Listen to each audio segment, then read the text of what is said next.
Big Boss season 8ல இந்த வாரம் free stars நடந்துட்டு இருக்கு. ஃபேமிலி ரவுண்டில் எல்லாருமே சர்ப்ரைஸ் பண்ணிட்டு இருக்காங்க. அந்த வகையில் ஃபர்ஸ்ட்டாக உள்ள வந்தது தீபக்கோட ஒய்ஃபான சிவரஞ்சனி தான். அது மட்டும் இல்லாமல் தீபக்கோட ஒய்ஃபான சிவரஞ்சனி உள்ளே வந்துட்டு செம்ம மாஸ் பண்ணிட்டு போயிட்டாங்க அப்படின்னு தான் சொல்லணும். பிக் பாஸ்குள்ளே இருக்க எல்லா கண்டஸ்டன்ட்டையும் கலாய்க்கிற மாதிரியும் ட்ரோல் பண்ணுற மாதிரியும் பேசியிருந்தாங்க. அதை தொடர்ந்து பிக் பாஸ் உள்ளே வந்த ஃபேமிலிக்குமே டாஸ்க் கொடுத்துருந்தாரு.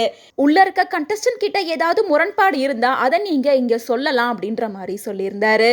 ஆரம்பத்தில் யோசிச்சுட்டு அதுக்கப்புறமா ஃபைனலா அருண் பிரசாந்தை பத்தி தான் சொல்லியிருப்பாங்க. தீபக் கூட உங்களுக்கு ஒரு சின்ன பிரச்சனை ஏற்பட்டிருந்துச்சு. அப்ப நீங்க சொன்ன வார்த்தைகள் எனக்கு உண்மையிலேயே ரொம்ப கஷ்டமா இருந்தது. என் மனசை ரொம்ப காயப்படுத்தி இருந்துச்சு. சத்யா கிட்ட வெளியில போய் நீங்க சொல்லியிருந்தீங்க, ட்ரெண்டிங்ல இருக்க ஹீரோ என்கிட்டயே இவர் இப்படி நடந்துக்கிறாரு அப்படின்னா ட்ரெண்டிங்ல இருக்கும்போது அவர் கூட அசிஸ்டண்டா இருக்கிறவங்க கிட்ட எப்படி நடந்திருப்பாரு அப்படிங்கிற மாதிரி நீங்க பேசியிருந்தீங்க. தீபக் உண்மையிலேயே அப்படிப்பட்ட கேரக்டர் கிடையாது. நீங்க இந்த பிக் பாஸ் வீட்டுக்குள்ள தான் தீபக்கை பார்க்குறீங்க. வெளியில் தீபக் எப்படிப்பட்ட மனுஷன் அப்படின்றது எல்லாருக்கும் நல்லாவே தெரியும். அதே போல் தீபக்கோட பர்சனல் லைஃப் பற்றி உங்களுக்கு தெரியாது. அவர் அப்படி தப்பாக நீங்கள் பார்த்துருக்கவும் முடியாது. நீங்களா யூகிச்சு சொன்ன ஒரு விஷயம் அவரோட கேரக்டரை கொச்சப்படுத்துகிற வகையில் தான் இருக்குது. மேலும் இந்த செயல் இப்படி தான் எனக்கு தெரிஞ்சது அப்படின்னு சொல்லிட்டு அருண் கிட்ட சொல்லியிருக்காங்க. இதை கேட்டதுக்கு அப்புறமா அருண் ரொம்பவே படபடப்பாயிட்டாரு. தீபக்கோட ஒய்ஃபை தொடர்ந்து அடுத்ததாக விஜய் விஷால் ஃபேமிலியிலேருந்து வந்திருந்தாங்க. விஜய் விஷாலோட அப்பாவும் அருண் பிரசாந்தை டார்கெட் பண்ணி சில விஷயங்களை பேசியிருந்தாரு. ஃப்ரெண்டுன்னு கூட இருந்துக்கிட்டு அவரை பற்றி புரிஞ்சுக்காம நீங்கள் பேசின சில விஷயங்கள் எங்களை ரொம்ப கஷ்டப்படுத்திருச்சு. அதுக்கப்புறமா இப்போ வரைக்கும் நீங்கள் நல்லா தான் பேசிகிட்டு இருக்கீங்க.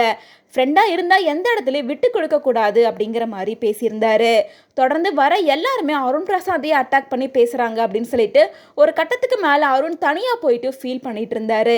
இதுக்கப்புறமா அருண் ஃபேமிலி என்ட்ரி ஆனதுக்கு அப்புறமா அவருக்கு தைரியம் கிடைக்குமா, இல்லை அடுத்தடுத்து ஃபேமிலியில இருந்து வரவங்க அருண் பிரசாந்த் தான் சொல்லுவாங்களா, இல்லை வேற யாரையாவது சொல்லுவாங்களா அப்படிங்கிறத வெயிட் பண்ணி தான் பார்க்கணும். கடந்த 7 சீசனா ஃபேமிலி ரவுண்ட்னாலே வெறும் சென்டிமெண்ட் மட்டும்தான் இருக்கும். ஆனால் இந்த ரவுண்டில் சென்டிமெண்ட்டோட ஒரு ஃபயரான விஷயத்தையும் பிக் பாஸ் பண்ணியிருக்காரு. அடுத்தடுத்து ஃபேமிலியில் வரவங்க யார் முரண்பாடான கருத்துக்களை வைக்கிறாங்க அப்படின்றத சொல்லும்போது கண்டஸ்டன்ஸ்குள்ளார கொளுத்தி போட்ட மாதிரி தான் இருக்கும். இன்னும் இருக்க 3 வாரங்கள் ஃபயராக தான் இருக்க போகுது அப்படின்னு எல்லாருமே எதிர்பார்த்துட்டு இருக்காங்க.